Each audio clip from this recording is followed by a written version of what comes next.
Bible తలబడుకుంటా వాక్యం వెనుక Bible ఎత్తి బైబిల్ తలబడుకుంటా గ్రంథ వాగ్దానంబులన్నీ నావినే పాట పాడుకుంటా.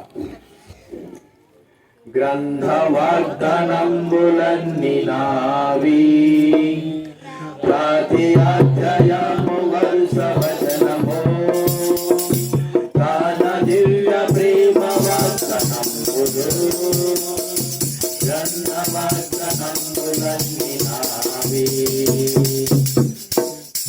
ప్రార్థన చేసుకుంటాం. ముందు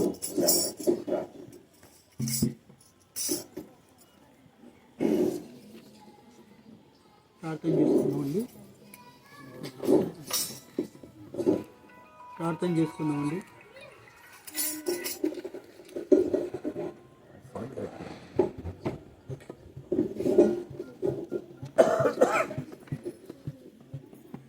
ప్రేమల దేవా, నమ్మకమైన మా తండ్రి, కృపా కనికరింగుల తండ్రి, మా రక్షకుడు యేసుక్రీస్తుకరమైన శ్రేష్టమైన ఉన్నత నామములోని సన్నిధికి వస్తుంటున్నాను. చేరుకోడు వచ్చిన బంధువులు, స్నేహితులు, సంఘస్థులు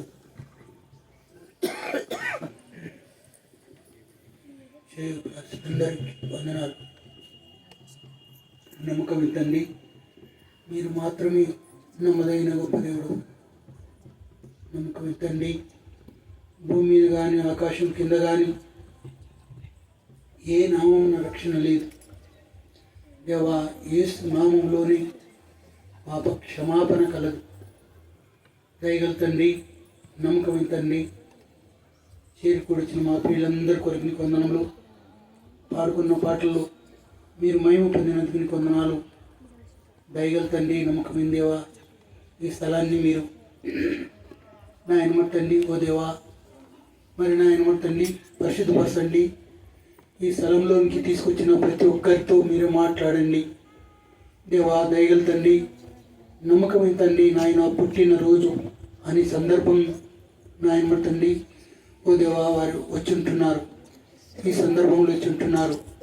వారితో నాయన తండ్రి ఓ దేవా, ఈ సందర్భంగా తండ్రి నీవు నిత్యరాజ్యానికి మోక్షరాజ్యానికి వారసుడు అయి ఉండుటకు కృప చూపించండి నాయన. ఇంకెందరైతే నిన్ను దూరంగా ఉంచుంటున్నారో వారితో మీరు మాట్లాడండి. ఎవరైతే నేను రహస్యంగా ప్రేమిస్తుంటున్నారో వారితో కూడా మీరు మాట్లాడండి. నమ్మకం తండ్రి నాయన, ఈ యొక్క ఆయన తండ్రి షైని యొక్క పుట్టినరోజు సందర్భంగా మీరే మాట్లాడి మహిమ పొందమని నీ బిడ్డను తండ్రి నాయన దయగల తండ్రి ఇంతవరకు కాల్చి కాపాడినావు. ఇక నుండి నాయన తండ్రి దేవా దయగల తండ్రి ముదిమి వచ్చే వరకు నడిపించే గొప్ప దేవుడు నీకే వందనాలు.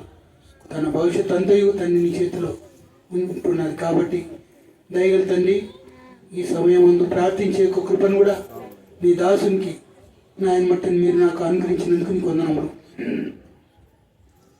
ఈ దాసు నిలబెట్టుకొని చెప్పబడే వాక్యమును ఆకాశం నుండి నాయన మట్టని నీలే ఆకాశం నుండి మీరు మాట్లాడండి. అవును తండ్రి, నీలే ఆకాశం నుండి గగనము చీల్చుకొని నీ వాక్కును నీ దాసుని చెంతకు మీరు నడిపించండి. నీ దాసుడు ఏదైతే వాక్యం చెప్పుటకు సిద్ధపాటు కలిగి ఉంటున్నాడో ఆయన నమ్మకమైన తండ్రి ప్రతి హృదయమనే తలుపును తట్టి మీరే తెరవండి, మీరే మహిమ పొందమని, ప్రతి ఒక్కరితో మీరే మాట్లాడమని, ముఖ్యంగా నాతో కూడా మీరు మాట్లాడమని యేసుక్రీస్తు శ్రేష్టమైన ఉన్నతమైన నామములో ప్రార్థించి స్తుతించి వేడుకుంటున్నా తండ్రి, ఆమేన్ ఆమేన్.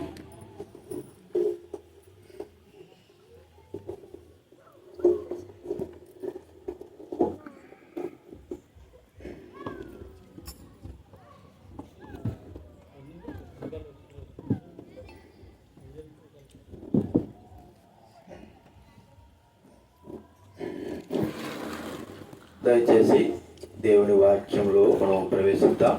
ఇంకా ఎవరైనా లోపల కూర్చోంటే పైకి రండి. ఇంకా కుటుంబస్తులు ఎవరైనా లోపల ఉంటే దయచేసి పైకి రండి. దేవుని వాక్యం కొంతమంది చూసుకొని తర్వాత ముగించుకుందాం. బర్త్డే మీటింగ్ కాబట్టి దేవుని వాక్యంలో నుండి కొన్ని మాటలు మనం చదువుకుందాం. దేవుని యొక్క మాటలు మనకు దేవుడు వినిపించినట్లు లూకా రాసిన సువార్త 2వ అధ్యాయం దేవుని వాక్యంలో నుండి లూకా రాసిన సువార్త 2వ అధ్యాయం 10వ వచనము 11వ వచనము మనమందరం కూడా కలిసి చదువుకుందాం. దేవుని వాక్యం ఉన్నవారు ఈ వాక్యం మనము చదువుకుందాం. లూకా రాసిన సువార్త 2వ అధ్యాయము 10, 11 మనమందరం కూడా కలిసి చదువుకుందాం. అయితే ఆ దూత భయపడకుడి, ఇదిగో ప్రజలందరికీ కలగబో మహా సంతోషకరమైన సువర్తమానము నేను మీకు తెలియజేస్తున్నాను. దావీదు పట్టణమందు నేడు రక్షకుడు మీ కొరకై పుట్టి ఉన్నాడు, ఈయన ప్రభువైన క్రీస్తు. ప్రియమైన వారందరూ, ఆ ప్రభువైన యేసుక్రీస్తు వారి నామంలో ఈ రాత్రికాల సమయంలో శుభములు తెలియజేస్తా ఉంటున్నాం. మరి మన సహోదరుడు మోజస్ విలాసి వారి యొక్క కుమార్తె గ్రేసే కదా షేని గ్రేస్ది పుట్టినరోజు కాబట్టి చిన్న అమ్మాయి తన పుట్టినరోజు సందర్భంగా ఏర్పాటు చేసినటువంటి చిన్న బర్త్డే మీటింగ్. దేవుని వాక్యంలో దేవుడు ఈ మాట మనకు అనుగ్రహించు. ఒక వాక్యం మరో వాక్యం కూడా మనం చదువుకుందాము. యెషయా రాసిన గ్రంథం 44వ అధ్యాయం. యెషయా రాసినటువంటి గ్రంథము 44వ అధ్యాయం 3వ వచనం మనం అందరం కూడా కలిసి చదువుకుందాం. దయచేసి యెషయా రాసిన గ్రంథం 44వ అధ్యాయం 3వ వచనం. నేను దప్పిగల వాని మీద నీళ్లను, ఎండిన భూమి మీద ప్రవాహ జలములను కుమ్మరించదను. నీ సంతతి మీద నా ఆత్మను కుమ్మరించదను. నీకు పుట్టిన వారిని నేను ఆశీర్వదించదను. దేవుడు ఈ భూలోకంలో మనుషులను చేసి వారిని ఆశీర్వదించాడు. మీరు ఫలించి అభివృద్ధి పొందండి అని సెలవిచ్చాడు. కాబట్టి ఆ ఆజ్ఞ మేరకే ఈ భూమి అంతా కూడా ప్రజలు నిండి ఉన్నారు. భూమి మీద అనేకమైన ప్రజలు, లెక్కింపజాలనన్ని ప్రజలు ఈ భూలోకంలో ఉన్నారు. దేవుడు ఆశీర్వదించాడు. కాబట్టి ఇక్కడ మనకు ప్రభువు చెప్తున్న మాట ఏంటంటే, నీకు పుట్టిన వారిని నేను ఆశీర్వదిస్తా. మన పిల్లల్ని ఆశీర్వదించాలని కోరుకుంటాం. మన ఆశీర్వాదం లేకపోయినా మనం ఎక్కడైనా తీసుకుపోయినాం అనుకోండి, ఫంక్షన్లకి, గుళ్ళకి, చర్చిలకి, ఎక్కడికైనా తీసుకువెళ్తే వారు మనం ఏం చేస్తారంటే మొట్టమొదటిగా మన పిల్లల్ని ఆశీర్వదించాలని కోరుకుంటాం. వారిని పెద్దల వారి దగ్గర తీసుకుని వెళ్ళి, అయ్యా మా పిల్లల్ని ఆశీర్వించండి, వారు గొప్పవారు కావాలి, మంచి ఉన్నత స్థితిలో ఉండాలా, మంచిగా వారు బ్రతకాలా అనేటువంటి ఆశ మనందరిలో కూడా ఉంటుంది. కాబట్టి మరి వారు ఆశీర్వింపబడాలనేదే మన యొక్క కోరిక. కాబట్టి మనకు పిల్లలు దేవుడు ఇచ్చాడు. దేవుడు ఇచ్చినటువంటి ఆ పిల్లల్ని దేవుడే ఆశీర్విస్తాడు. ప్రియమైన వాళ్ళరా, ఈ ఆశీర్వాదము ఎలాగా మానవుడు మరి ఈ ఆశీర్వాదం పొందగలడు దేవుని దగ్గర నుంచి? దేవుని వాక్యంలో మానవుని జన్మ చాలా ప్రశస్తమైంది, విలువైంది. మానవుడి భూలోకంలో జన్మించే విలువైన జన్మ. ఎవరైనా కావచ్చు, ధనవంతుడు కావచ్చు, దరిద్రుడు కావచ్చు, ఎవరైనా కావచ్చు, మానవుని యొక్క జన్మ చాలా ప్రశస్తమైంది.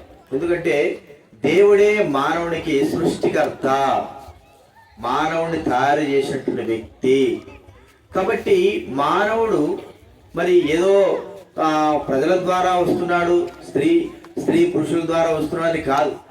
ఈ భూలోకంలో ఒక మానవుడు రావాలంటే దేవుడి యొక్క సృష్టి ద్వారానే దేవుడే మనుషులు తయారు చేసి లోకంలోకి పంపిస్తూ ఉంటున్నాడు. కాబట్టి ప్రతి ఒక్కరు కూడా ఆశీర్వపడాలి, ఆశీర్వాదానికి కారకులు కావాలి.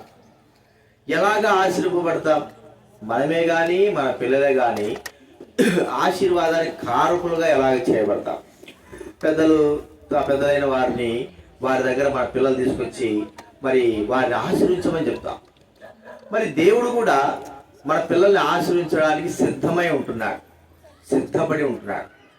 మనం దైవ గ్రంథంలో చూస్తే ఈ ఆశీర్వాదము మనకు మన పిల్లలకు కలిగి ఉండడానికి కొరకై మన ప్రభువైన యేసుక్రీస్తు వారే ఒక ఆశీర్వాద కారకుడుగా ఈ లోకంలోకి వచ్చాడు. ఆయన జన్మే ఆశీర్వాదకారమైన జన్మ. అనగా ఈ లోకంలో మానవుడు దేవుని చేత ఆశీర్వపడుతుంటున్నాడు పుట్టిన తర్వాత. అయితే ప్రభువైన యేసుక్రీస్తు వారి యొక్క జన్మ అలా కాదు. ఆయనే ఆశీర్వాద కారకుడుగా, ఆశీర్వాదముగా ఈ లోకంలో జన్మించాడు.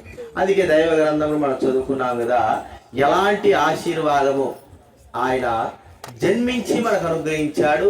ఆ యొక్క ఆశీర్వాదాలు మనము మన పిల్లలము పొంది ఉండడానికి దేవుడు మనకు ప్రభు చూసుకుంటున్నాడు. ఇక్కడ చూస్తుంటున్నాము లూకా రాసిన సువార్తలో మనం చూస్తే ఆ ఆశీర్వాదము ఏమిటి అనేది మనం ఆలోచిస్తే 2వ అధ్యాయం, లూకా సువార్త 2వ అధ్యాయంలో మరి దేవదూత చెబుతున్నటువంటి మాట ఏంటంటే 10వ వచనంలో, భయపడకుడి, ఇదిగో ప్రజలందరికీ కలగవు మహా సంతోషకరమైన సువర్తమానము. ప్రజలందరికీ ఆశీర్వాదకరమైనటువంటి ఒక వర్తమానం ఏమిటంటే, మన కొరకు ఒక రక్షకుడు పుట్టాడు, ఆయనే ప్రభువైన క్రీస్తు. మనం ప్రతి సంవత్సరం కూడా డిసెంబర్ మాసం 25వ తేదీ ఏం చేస్తామంటే క్రీస్తు యేసు యొక్క జన్మదిన వేడుకలు జరుపుకుంటాం. యేసుక్రీస్తు వారు ఈ లోకంలో పుట్టాడు, దేవాది దేవుడై ఉండి ఒక మనుషునిగా జన్మించాడు, మానవుల కొరకే జన్మించాడు, ఆశీర్వాదకరంగా మనం ఉండడానికి కొరకే జన్మించాడు, ఆయనే ఆశీర్వాద కారకుడై ఈ లోకంలో జన్మించాడని సర్వలోక ప్రజలందరూ కూడా సంతోషము ఆనందములతో ఆ పండుగ జరుపుకుంటారు. ప్రియమైన వారులారా, రక్షకుడు యేసుక్రీస్తు వారు మనకు కానీ మన పిల్లలకు కానీ ఇచ్చినటువంటి ఆశీర్వాదము ఏమిటి అంటే, మొట్టమొదటి మనం చూస్తే ఆయన రక్షణ అనుగ్రహించినటువంటి వ్యక్తిగా చూస్తాడు. అందుకే మాట ఉంది, దావీదు పట్టణమందేడు రక్షకుడు మీ కొరకు పుట్టినాడు. రక్షకుడు, రక్షణ, సకల లోక ప్రజలందరికీ రక్షణకరమైన సువర్తమానము, రక్షణకర అనుగ్రహించినాడు. ప్రియమైన వారు, మానవుడికి రక్షణ ఎప్పుడు అవసరం ఉంటుంది? ప్రమాదంలో ఉన్నప్పుడు, ఏదైనా మరి ఆ బావిలో పడినప్పుడు, లేదా కరెంటు షాక్ కొట్టినప్పుడు, లేదా అతి ప్రమాదంలో ఉన్నప్పుడు ఆ వ్యక్తికి రక్షణ, ఆ వ్యక్తిని కాపాడబడాలి, ఆ వ్యక్తి మరణం నుంచి తప్పింపబడాలా. అలాంటి సమయాన్ని రక్షణ అంటారు. ప్రియమైన వారులారా, మరి ప్రభువైన యేసుక్రీస్తు వారి యొక్క జన్మ మానవుల్ని ఎలాగ రక్షించింది, దేని నుంచి రక్షించింది? మనమే కానీ మన పిల్లలే కానీ ఆశీర్వాదానికి కారకులు కాకోకుండా ఉండడానికి ఏది మనల్ని అడ్డుపరచబడతా ఉంది? ఆశీర్వాదం లేకోకుండా మానవులు మరి దేవుని ఆశీర్వాదం పొందకోకుండా ఉండడానికి గల కారణం ఏమిటి? దేని నుంచి ప్రభువైన దేవుడు మనం రక్షిస్తున్నాడు? చూడండి, దైవ గ్రంథంలో ఆయన గురించి చాలా చక్కటి మాట వాక్యం రాయబడింది. మత్తయి సువార్త 1వ అధ్యాయం, మత్తయి సువార్త 1వ అధ్యాయము 21వ వచనం నేను చదువుతా వినండి. మత్తయి సువార్త 1వ అధ్యాయం 21. ఆమె యొక్క కుమారుని కనును తన ప్రజలను వారి పాపముల నుండి ఆయనే రక్షించును, ఆయనకు యేసు అని పేరు పెట్టుదు. చూడండి, తన ప్రజలను వారి పాపము నుండి ఆయనే రక్షించును. ప్రియమైన వారులారా, ఆశీర్వాదము సగటు మానవుడు మనమే కానీ మన పిల్లలే కానీ పొందలేకపోవడానికి, అడ్డుపరచబడడానికి, అడ్డుగోడగా ఉండడానికి గల కారణం ఏంటంటే పాపము. బైబిల్ గ్రంథం చెప్పే మాట ఏంటంటే, ఈ పాపము ద్వారానే మానవుడు దేవునికి ఆశీర్వాదాలు అన్నీ కూడా పోగొట్టుకుంటున్నాడు. ప్రియమైన వారులారా, పాపము మానవుని జీవితంలో ఉండడం బట్టి, మానవుడు దేవుని ఎరగకపోవడం బట్టి, దేవునికి ఆశీర్వాదాలు తన కలగకపోవడం బట్టి ఈ లోకంలో మానవుడు నశించి నిత్యపు నాశనం అనగా పాపపు మార్గంలో మానవుడు నడుస్తూ ఉంటున్నాడు. ఒకరా ఇద్దరా? ప్రియమైన వాళ్ళరా, వందల మంది, వేల మంది. దైవ గ్రంథంలో న్యాయాధిపతుల గ్రంథం చూస్తే ఇశ్రాయేలు ఒక జనాంగము పాపము చేస్తూ దేవుడికి విరోధంగా నడుస్తూ ఉంటే దేవుడు ఒక్కొక్కరిని న్యాయాధిపతిని, ఒక్కొక్క రక్షకుడిని వాళ్ళకు పుట్టిస్తూ వచ్చాడు. అయితే ఒక రక్షకుడు, ఒక వ్యక్తి ఈ లోకంలోకి రావడము, కొన్ని దినాలు ఆ ప్రజలు రక్షించడము, తర్వాత ఆ వ్యక్తి చనిపోవడము, తిరిగి వారు పాపంలో పడిపోవడము, మరో వ్యక్తి రావడము, ఇలాగా జరుగుతూనే ఉంది. అనగా మానవుడు, ఏ రక్షకుడు కానీ ఏ గొప్ప వ్యక్తి కానీ శాశ్వతముగా మరి పాపమును తీసివేసి మానవుల్ని రక్షించలేకపోయినారు. ప్రియమైన వారులారా, ఆ కారణాన్ని బట్టి మనను సృష్టించినటువంటి మన సృష్టికర్త ప్రభువైన యేసుక్రీస్తు వారు ఈ లోకంలోకి రక్షకుడుగా అరుదించవలసి వచ్చింది. ప్రియమైన వారులారా, యేసుక్రీస్తు వారు ఈ లోకంలోకి రావడమే కాదు, మన రక్షణ కొరకై, మనము ఆశీర్వాదం పొందడానికి కొరకై, మనము మన పిల్లలు నిత్య జీవం పొందడానికి కొరకై, నిత్య ఆశీర్వాదం పొందడానికి కొరకై, ఏ యొక్క పాపమైతే మనకు అడ్డుగోడగా అడ్డుబండగా ఉంటుందో ఆ పాపములన్నిటిని కూడా ప్రభువైన యేసుక్రీస్తు వారు ఈ లోకంలోకి వచ్చి అంతటిని కూడా తొలగించి వేసినారు. ప్రతి మనిషికి రక్షణ అనేది అనుగ్రహించి ఉంటున్నాడు.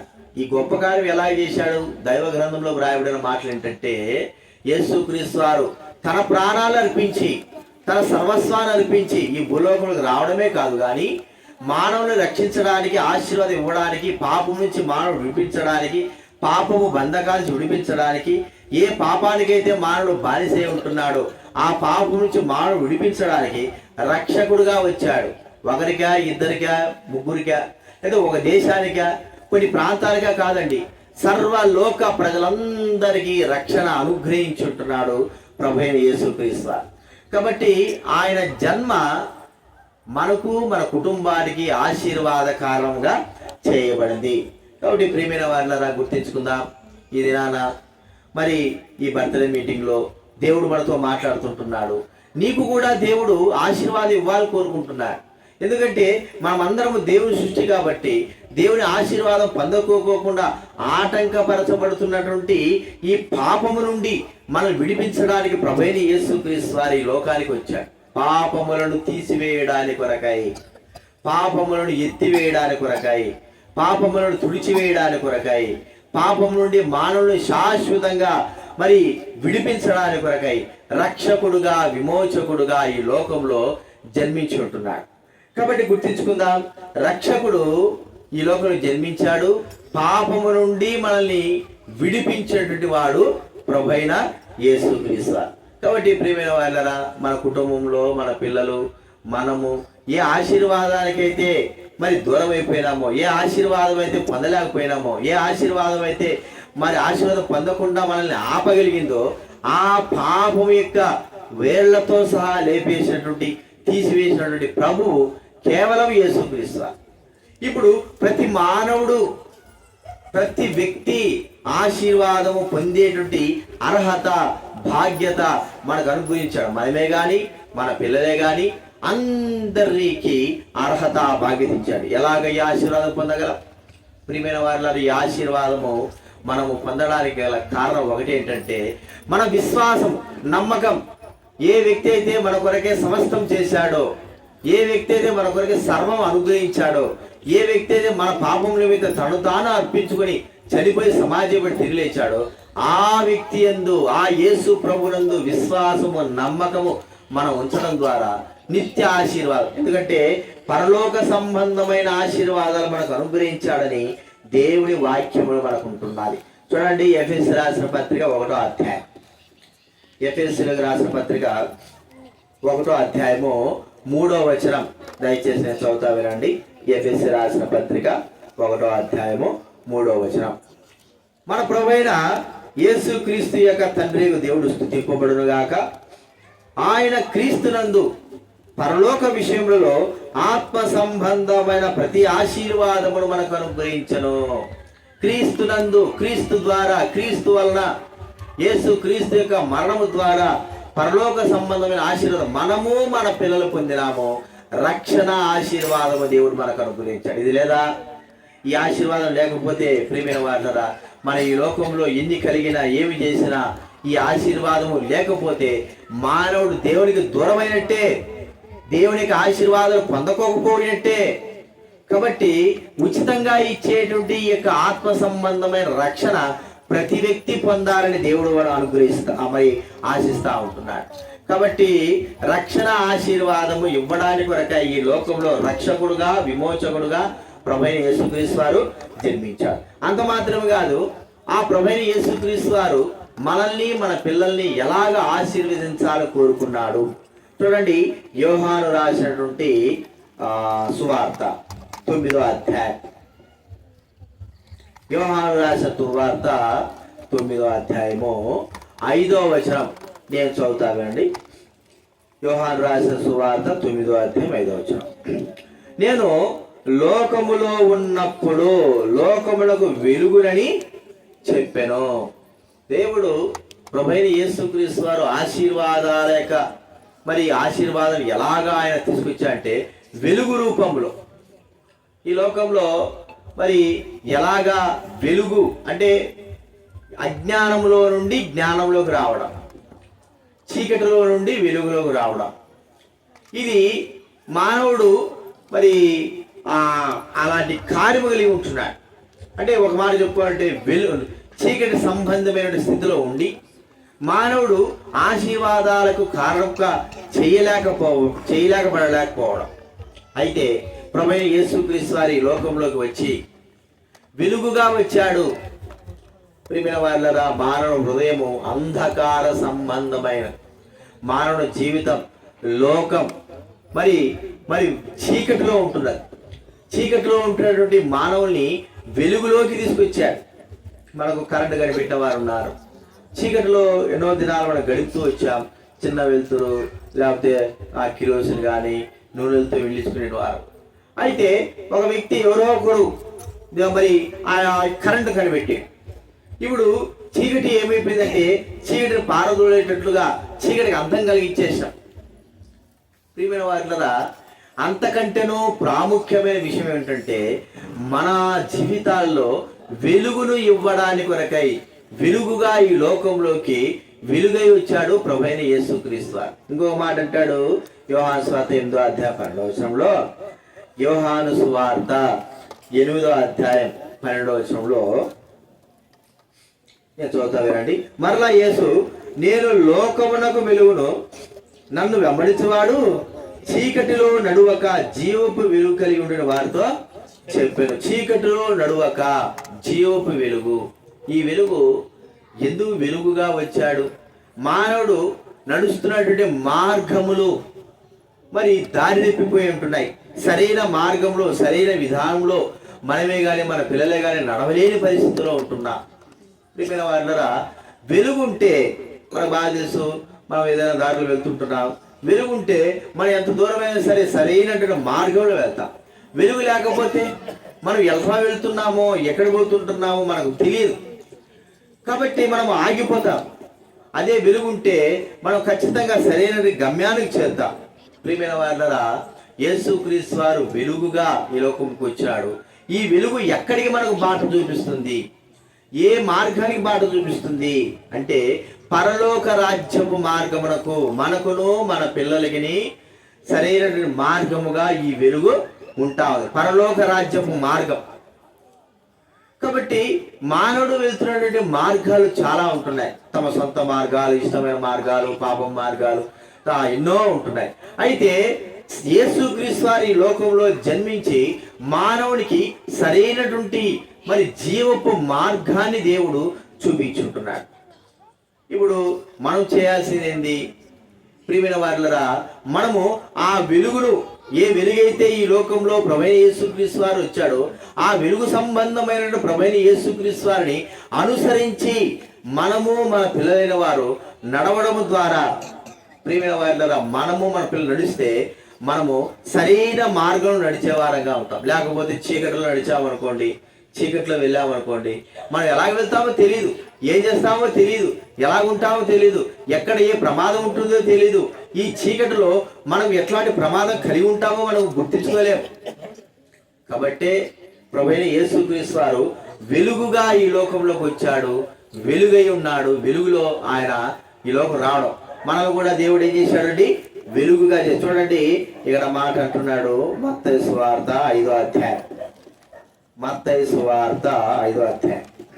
మనము ఎప్పుడైతే ఈ జీవపు వెలుగులో మనం నడుస్తుంటామో మనతో పాటు మన పిల్లలైన వారు కూడా ఈ వెలుగు మార్గంలో నడిచేవారుగా ఉంటారు. 5వ అధ్యాయంలో 14 వచ్చి నేను చదువుతా వినండి.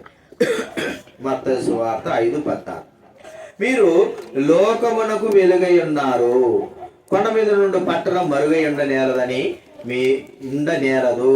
చూడండి, లోకమునకు వెలుగై ఉన్నా. ప్రభువైన యేసుక్రీస్తు వారు వెలుగుగా వచ్చాడు. ఆయన అనుసరించేటట్టు మనం వెలుగుగా ఉన్నాం. మరి మనమే కాదు కానీ మన పిల్లలు కూడా ఆ జీవపు వెలుగులో నడిచేవారుగా ఉంటున్నారా? యేసుక్రీస్తు వారు వెలుగుగా వస్తే మనమేమో జీవపు మార్గంలో కాకుండా మరి మరణపు మార్గంలో మనం వెళ్తా ఉన్నాం. చాలా మంది మరి మన పిల్లలే చూడండి, చెప్తే మాట వినరు. అరే, ఇది మంచి మార్గం కాదు, ఇలాగ వెళ్ళకూడదు, ఈ మార్గంలో వెళ్తే మరి చెడు ఉంటుంది, నష్టం ఉంటుంది, మరి దెబ్బలు ఉంటాయి, చాలా నష్టం వస్తుందంటే మన పిల్లలు చెప్పిన మాట వినరు. వారు తమ అనుకున్న మార్గంలో వెళ్తారు. తల్లిదండ్రులు వెలుగైన మార్గంలో, మంచి మార్గంలో చెప్పినప్పుడు వారు వినరు. తద్వారా వారు వెళ్ళడం ద్వారా నష్టం జరగవచ్చు, మరి వారికి బాధలు కలగవచ్చు, ఎంతో అపాయాలు కలగవచ్చు. అందుకే మనకు సరైన మార్గం నడిపించడానికి కొరకై యేసుక్రీస్తు వారు వెలుగుగా వచ్చారు.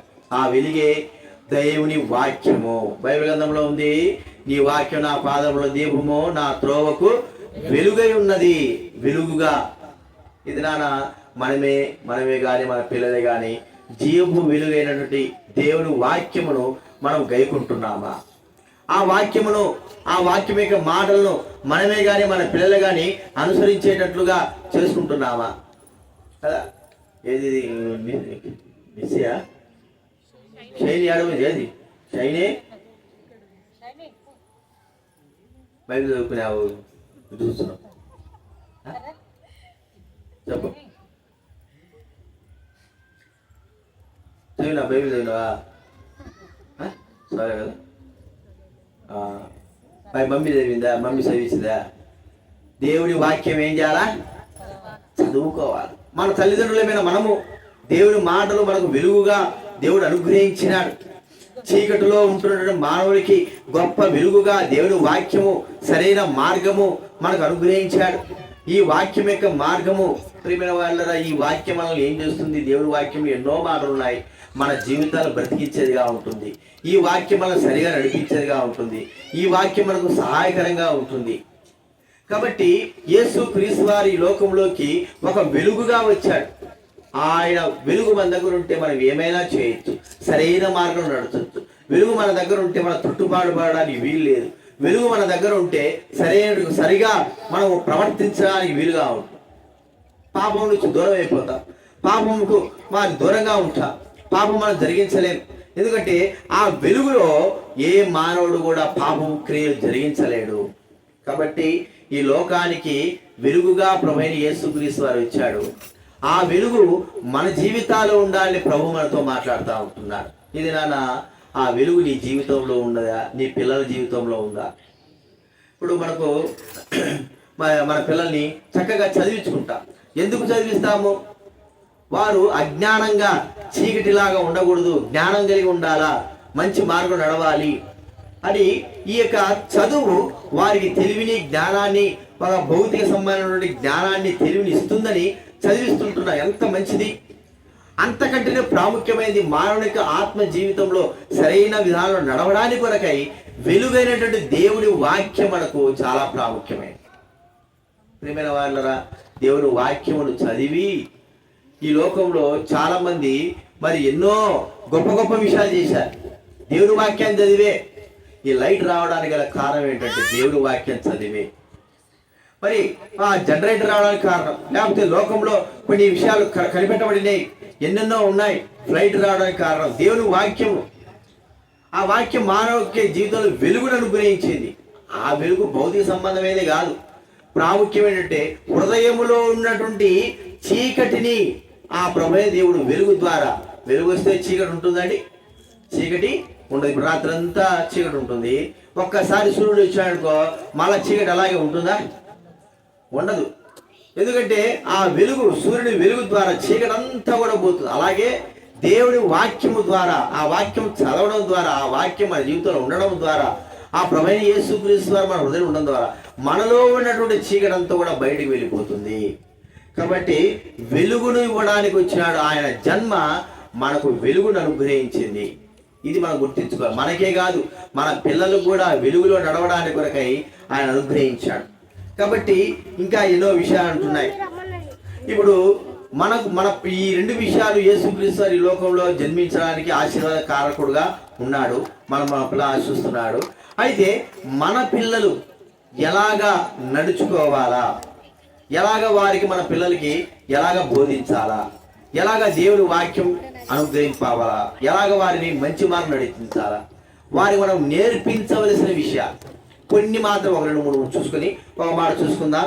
సామెతల గ్రంథం 22వ అధ్యాయం.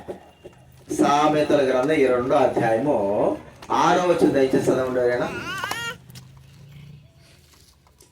సామెతల గ్రంథం 22:6 చదవండి ఎవరైనా. బాలుడు నడవవలసిన త్రోవను వానికి నేర్పుము, వాడు పెద్దవాడైనప్పుడు దాని నుండి తొలగిపోడు. బాలుడు నడవలసిన త్రోవ. చూడండి, దేవుడు ప్రభువైన యేసుక్రీస్తు ఈ లోకంలో జన్మించి మనకు 2 విషయాలు చెప్తూ వచ్చాడు. ఒకటి, ఆయన రక్షకుడుగా ఈ లోకంలోకి వచ్చాడు, మనం రక్షించడానికి వచ్చాడు. రెండోదిగా మనకు వెలుగును అనుగ్రహించడానికి వచ్చాడు. ఇప్పుడు ఆ ప్రభువును తెలుసుకున్నట్టుగా మనము మన పిల్లల విషయమే ఎలాంటి యొక్క ప్రవర్తన మన నేర్పాలి. చాలా మంది పిల్లలు తల్లిదండ్రులకు మాట వినరు. వారు ప్రేమ అనుకుంటారో లేకపోతే ఏమో తెలియదు, కానీ తల్లిదండ్రులు అక్కడ చెప్పరు. ఒక తప్పైనా చెప్పరు. ఏదో ఊరికి మాటలకి అక్కడ చేయకూడదు నాయన, ఇటు చేయకూడదు నాయన అంటామే కానీ వారు మళ్ళీ మళ్ళీ చేస్తున్నప్పటికీ కూడా వారిని గద్దించి కానీ వారిని సరైన విధానంలో ఉంచి కానీ మనం చేయలేకపోతా ఉంటున్నాం. పిల్లలకు అంటున్నాం, కానీ వారు శరీర మారు నడుస్తున్నారా? పెద్ద అయిన తర్వాత వారు ఎలా ఉంటున్నారు, ఎలా జీవిస్తున్నారు? ఈ భూలోకంలో చిన్నప్పుడే మనం వేయవలసినటువంటి మరి దైవికమైనటువంటి విత్తనాలు, దైవికమైనటువంటి మార్గం వారికి మనం ఎప్పుడైతే చెబుతామో వారు సరైన మార్గంలో నడుస్తారు. ఎలాంటి మార్గాలు వారికి నేర్పాలా? బైబిల్ గ్రంథంలో చూడండి, లేవియాకాండం 19వ అధ్యాయం, లేవియాకాండం 19వ అధ్యాయము 3వ వచనం దయచేసి చదువుదా. మన పిల్లలకి పిలాసిని ముందుకురా, నీకేం చెప్పేది, ఇంకా అందరికి గౌరవ ఏది చేయనేది చేయనీకి నువ్వు నేర్చుకోవాలి, నువ్వే నేర్పాలి. ఇప్పుడు లేవియాకాండం 19వ అధ్యాయం 3వ వచనం దయచేసి చదవండి ఎవరైనా. మీలో ప్రతివాడు తన తల్లికి తన తండ్రికి భయపడవలెను. చాలు. మీలో ప్రతివాడు తన తల్లికి తన తండ్రికి భయపడ, నా పిల్లలు నాకు భయపడతారు అన్నట్టు చేతుడు ఒక్కరు. మీరంతా ఏమిటి ఏం సుజాత భయపడరు కదా? భయపడరు లేదు, ఊరికి ఎందుకు మాటలు కానీ ఒక్కరికి మాత్రం భయపడుతున్నారు.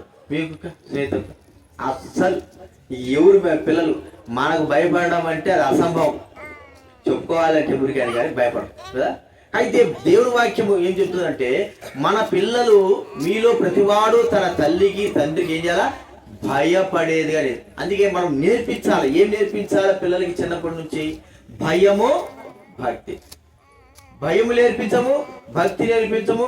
వారి యవన జీవితంకి వచ్చిన తర్వాత వారి జీవితంలో ఎంత దౌర్భాగ్యతలోకి వెళ్ళిపోతారంటే వారు మన చేయి కూడా దాటిపోతారు. దైవ గ్రంథంలో ఒక మాట ఉంది, ఒక వ్యక్తి, అది చూడండి, కీర్తన గ్రంథము 34వ అధ్యాయం 11వ వచనం, 34వ అధ్యాయం 11వ వచనం చదవండి ఎవరైనా. కీర్తన గ్రంథం 34:11. పిల్లలారా, మీరు వచ్చి నా మాట వినుడి, యెహోవా యందలి భయభక్తులు మీకు నేర్పారు. చూడండి, యెహోవా యందలి భయభక్తులు. మన పిల్లలకి మనం ఏం నేర్చుకుంటున్నాం? మనకు తెలియదు కానీ మన పిల్లలకి మనం తెలియకోకుండానే మనము దుష్టత్వం యొక్క ప్రవర్తన నడవడికి నేర్పుతా ఉంటాం. వాళ్ళకి తెలియదు. ఎందుకు? మనం చూస్తూ ఉంటాము వారు అలా ప్రవర్తిస్తున్నప్పటికీ. దైవ గ్రంథంలో ఒక స్త్రీ ఉంది, ఆమె చూడండి, 2వ దినవృత్తాంతాల గ్రంథం 22వ అధ్యాయం, 2వ దినవృత్తాంతాల గ్రంథం ముగించుకుందాము. 22వ అధ్యాయము 2వ వచనం 3వ వచనం నేను చదువుతా వినండి. 2వ దినవృత్తాంతాల గ్రంథం 22వ అధ్యాయం 2-3. అహజ్యా ఏలను ఆరంభించినప్పుడు 42 ఏళ్ల వాడై యెరూషలేములో 1 సంవత్సరం ఏలను. అతని తల్లి ఉమ్రీ కుమార్తె, ఆమె పేరు అతల్య. దుర్మార్గముగా ప్రవర్తించుటకు అతని తల్లి అతని నేర్పుచూ వచ్చాను. ఎలాంటి తల్లి అండి ఈమె? దుర్మార్గంగా నేర్పించిందంట.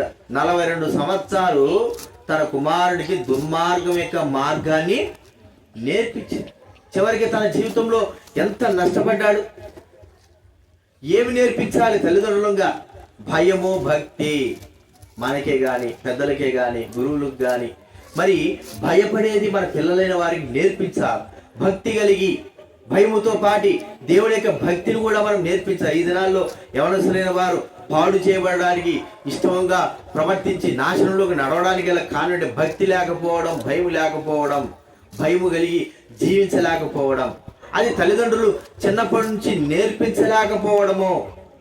ప్రియమైన వాళ్ళ తల్లిదండ్రులే మనము గుర్తించుకోవాల్సిన విషయం ఏంటంటే, భయమును నేర్పించాలి. భయం, ఆ భయము దైవికమైనదిగా ఉండాలి. ఆ భయము దేవుని యొక్క భయముగా పిల్లలకి నేర్పించాలి. అంత మాత్రమే కాదు, ఇంకో మాట ఒక్కటి చదువుకొని ముగించుకుందాము. చూడండి, దేవుని వాక్యంలో నుండి మత్తయి సువార్త 20వ అధ్యాయం. మత్తయి చాలా ఉన్నాయి కానీ మత్తయి సువార్త 20వ అధ్యాయము 21వ వచనం దయచేసి చదవండి. మత్తయి సువార్త 20:21.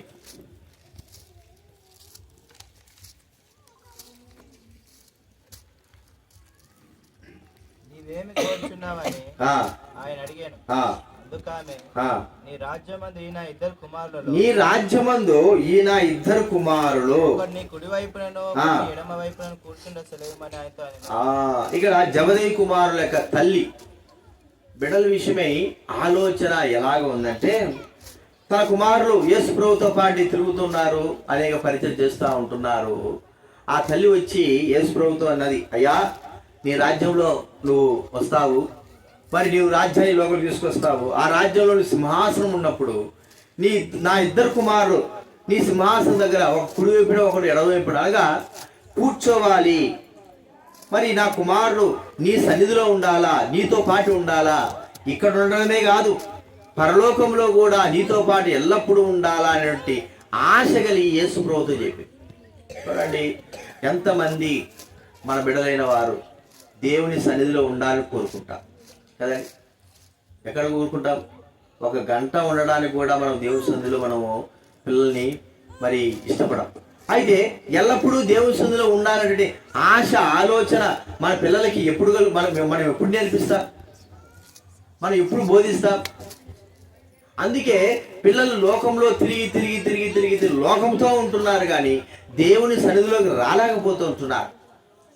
ప్రియమైన వాళ్ళ ఒకసారి గుర్తించుకో, మన జీవితంలో లోకంలో కాదు కానీ దేవుడి దగ్గర మన పిల్లలు ఉండాలా, దేవునితో పాటు ఉండాలా, దేవునితో పాటు నిత్యము జీవించేవారుగా ఉండాలా అనేటువంటి ఆశ మన హృదయాలు ఎప్పుడైతే ఉంటుందో మనల్ని మన పిల్లల్ని దేవుడు బహుగా ఆశీర్వదిస్తాడు. ఈ ఆశీర్వాదం మనకు కావాలి, ఈ ఆశీర్వాదం మనకు కారకులుగా చేయబడాలి మన పిల్లలు.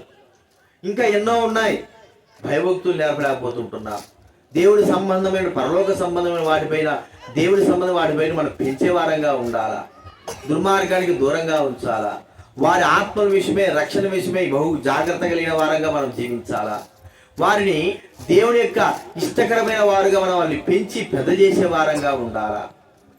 మరి వారు పెద్ద అయిన తర్వాత దేశానికే కానీ దేవునికి అందరికి కూడా ఉపయోగపడేటట్లుగా ఆశీర్వాద కారణముగా మన బిడలైన వారు ఉండునట్లుగా మనం వారిని తీర్చిదిద్దవలసినటువంటి బాధ్యత మన పైన ఉంది. కాబట్టి మనం గుర్తించుకోవాల్సిన మన పిల్లలు మనకు దేవుడు అనుగ్రహించారు, వారిని మనం ఏ విధానంలో పెంచి పెద్ద చేస్తున్నామో మనం గుర్తించుకుంటే చాలు. కాబట్టి దేవుడి వాక్యంలో ప్రభువైన యేసుక్రీస్తు వారు మనకు ఈ లోకంలో రావడం, ఆయన రక్షకుడుగా వచ్చాడు, మరి వెలుగుగా వచ్చాడు, రక్షణ వెలుగు మానవుకు అనుగ్రహించడానికి వచ్చాడు. ఆ జీవితం లేకపోతే ఈ దినాన్ని రక్షణ పొందాలి. అంత మాత్రమే కాకుండా దేవుడు మనల్ని మన పిల్లలు ఆశీర్వించాలంటే వారికి కావాల్సిన భయభక్తులు మనం చిన్నప్పుడే నేర్పాలి.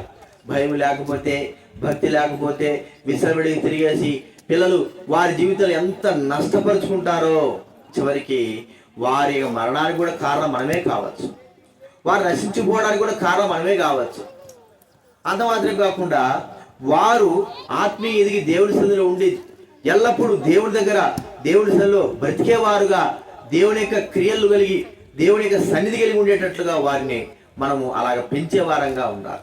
అది దేవుడు మన నుంచి కోరుకుంటే. కాబట్టి ఇలాగ ఉండడానికి కొరకై ఈ కుటుంబానికి మనకు ఎప్పుడు దేవుడు సహాయము చేయనుగాక. ప్రార్థన చేసుకుందాం. ఈ వాక్యం కొరకే మనం ప్రార్థన చేద్దాం. మరి తన దాసుడు లాజరు ప్రార్థన చేస్తాడు. ప్రార్థన చేసుకుందాం. ఈ సమయంలో పరిశుద్ధులమైన దేవ, నైనా తండ్రికి స్తోత్రి. సాయంకాలం రాత్రికాల సమయం ముందు మరి మోజేస్తున్నాము తండ్రి, ఈ రాష్ట్రాన్ని బట్టి సన్నిధానికి వస్తుంది. తనకి ఇచ్చినటువంటి ప్రభా కుమార్తె, ప్రథమ కుమార్తె బట్టి స్తోత్రాలు చెల్లిస్తున్నాం. సైనిక గ్రేస్ని బట్టి సన్నిధానికి వస్తున్నాం. అయ్యా ఇక తండ్రి ప్రభా గత సంవత్సరం అంతా నీ కృపలో భద్రపరిచి మరి నూతన సంవత్సరంలోనికి అడుగు పెట్టడానికి కృప చూపుకి వందనాలు చెల్లిస్తున్నాం. నీ కృపా బిడ్డ మీద చూపుకి వందనాలు చెల్లిస్తున్నాం. సంవత్సరము నీ దయాకిరీటం అని చెప్పినావు దేవా, నీ దయాకిరీటం ధరింపజేసినందుకు స్తోత్రాలు నాయన తండ్రి. ఇక పుట్టినరోజు సందర్భంగా ఈ సాయంకాల సమయం కృతజ్ఞత కూడిక ద్వారా ఈ దేవజనుల ద్వారా మాతో మీరు మాట్లాడబట్టి ప్రతి మాటను బట్టి స్తోత్రాలు చెల్లిస్తున్నాం ప్రభా. అవును నాయన, నీ సంతతి వారిని అయ్యా నీ ఆత్మను కుమ్మరిస్తున్న వారిని నేను ఆశీర్వదించని చెప్పిన దేవా. అయ్యా ఆశీర్వదించబడిన వంటి వారు ఎలాగా అయ్యా ఏ విధంగా ఆశీర్వదించబడతారని ఈ లేఖం ద్వారా మరి మాట్లాడేందుకు స్తోత్రాలు చెల్లిస్తున్నాం ప్రభా. అవును నాయన, ఈ లోకానికి మా కొరకు వచ్చారు ప్రభా. అయ్యా పాపం నుండి విడిపించడానికి, అయ్యా రక్షించడానికి అయ్యా మమ్మల్ని ఆశీర్వదించడానికి మీరు వచ్చినందుకు స్తోత్రాలు చెల్లిస్తున్నాం. ఈ లోకానికి మీరు వెలుగుగా ఉన్నారు ప్రభా, నీకు స్తోత్రాలు. ఆ వెలుగుగా అయ్యా మమ్మల్ని కూడా చేస్తున్నందుకు స్తోత్రాలు చెల్లిస్తున్నాం ప్రభా. వెలిగించబడిన మేము ఈ వాక్యపు వెలుగులో నడుచుకున్నటువంటి మేము నాయన అయ్యా తండ్రి వాటిని మా పిల్లలకి మేము బోధించాలని ఈ దేవజనుల ద్వారా మీరు మాతో మాట్లాడేందుకు స్తోత్ర. బాలుడు నడవలసినటువంటి త్రోవను నేర్పించమని ఈ వాక్యము వారి మాటలు అవి చెప్పమని సేవకుల ద్వారా మాట్లాడుతున్నారు. అవును నాయన, ఎంతో మంది అయ్యా వారి పిల్లలు బట్టి అయ్యా తల్లిదండ్రులు దుఃఖపడుతున్నారు, వేదన చెందుతున్నారు, ఆశీర్వాదించలేక దీవెన లేక ఎన్నో కుటుంబాలు ఉంటున్నాయి ప్రభా. ఈరోజు నీ అందు విశ్వాసించుటకు, ఈరోజు రక్షణ కలిగి ఉంటకు, మారు మనసు పొందుటకు ప్రభా, నీ మాటను బట్టి జీవించుటకు ప్రభా అయ్యా సహాయించమని ప్రార్థన చేస్తుంది. నీ లేఖను సరస్వతిగా అయ్యా తండ్రి నా మాట విని అయ్యా నేను వినుటకు నా వద్దకు రండి, నేను భయభక్తి కలిగి నేర్పేదని చెప్పిన దేవనికి స్తోత్రం. ఎవరైతే నీ మాటలు వింటున్నారో వారు భయభక్తి కలిగి ఉంటకు సహాయం ఇచ్చామని ప్రార్థన చేస్తున్నాం ప్రభా. అవును నాయన, 128 కీర్తన ప్రకారం నాయన యెహోవాయందు భయభక్తి కలిగిన వారు ఇలాగూ ఆశీర్వదించబడుతున్న రీతిగా ప్రభా అయ్యా యెహోవాయందు భయభక్తి కలిగి అయ్యా నీ మార్గమందు నడుచు వారు అందరూ ధన్యులని లేఖనం సెలవిస్తుంది నాయన ప్రభా. నీకు స్తోత్రాలు అయ్యా. అతను నిత్యముగా నీ భార్య అయ్యా ద్రాక్ష వలెను, అయ్యా నీ పిల్లలు ఒలివ మొక్క వలెను అయ్యా తండ్రి అలాగనే ప్రభా సంతోషగల తల్లిగాను చేస్తుందని చెప్పిన దేవా నీ వాక్యాన్ని ప్రతి ఒక్కరి జీవితాల్లో నెరవేర్చమని ప్రార్థన చేస్తున్నాం. అదేవిధంగా మోజేసుకును అయ్యా తండ్రి బడుకు తన భార్యకును ప్రభా అయ్యా తండ్రి తండ్రి తన కుమార్తెకును ప్రభా అయ్యా కుడి వచ్చిన ప్రతి వారిని బంధుమిత్రుల్ని అయ్యా సంఘస్థుల్ని కుటుంబాల్ని ప్రభా నిశ్చయంగా మీరు ఆశీర్వాద కారుకులుగా చేయండి ప్రభా. నీకు స్తోత్రాలు అయినా మేము గాని మా పిల్లలు గాని అనేకులకి ఆశీర్వకరంగా ఉందుముగాక, ఆశీర్వాద కారుకులుగా చేయమని ప్రార్థన చేస్తున్నాం. ఈ లోకానికి వెలుగుగా నీ మార్గం నడుచుకునే వారేగా నీ వాక్యాన్ని ప్రభా బట్టి మేము జీవించి నడుచుకునే కృపను దాయికి నడిపించమని అయ్యా తండ్రి ముందున్న కార్యక్రమం అంతా నీ చేతులు అప్పచెప్పుకుంటూ స్తుతిస్తూ నామాన్ని కనపరుస్తూ యేసుక్రీస్తు నామంలో అడిగి పెడుకున్నాము తండ్రి, ఆమేన్. చివరి ఆశీర్వాదం తీసుకుందాము. తర్వాత ఇక్కడే మరి ఫోటోస్ అవి ఉంటాయి, తర్వాత భోజనాలు కూడా ఉంటాయి. చివరి ఆశీర్వాదం. తండ్రి అయిన దేవుని ప్రేమయు ప్రభువైన యేసుక్రీస్తు వారి యొక్క కృపయు పరిశుద్ధాత్మ సహవాసం చేరువచ్చిన మనకు సకల పరిశుద్ధులకు మోజస్ విలాసిని కుమార్తెకు తల్లిదండ్రులైన వారికి పెద్దలైన వారికి సంఘానికి ఇక్కడున్న వారికి ఇప్పుడెల్లప్పుడు సదాకాలం తోడేండు గాక. ఆమేన్. అందరికీ ప్రేలాడు వందనాలు.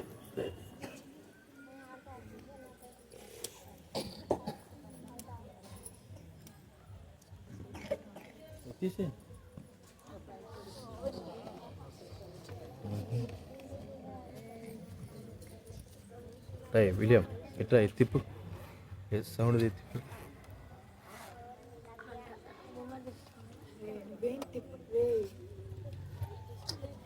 అది తిప్పురా, దాన్ని యూజ్ చేసి తిప్పురా, మనుషులు తిప్పురా, మనుషులకి తిప్పురా.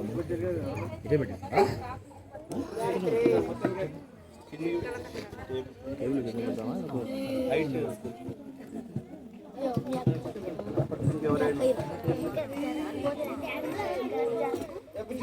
తిప్పురా, అంత తిప్పు, తిప్పు. ఏయ్ దాన్ని తిప్పురా, తిప్పురా, ఇంకా తిప్పురా.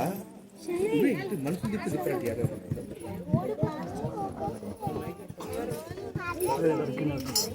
స్టాండ్ తీరా, స్టాండ్ ఓషే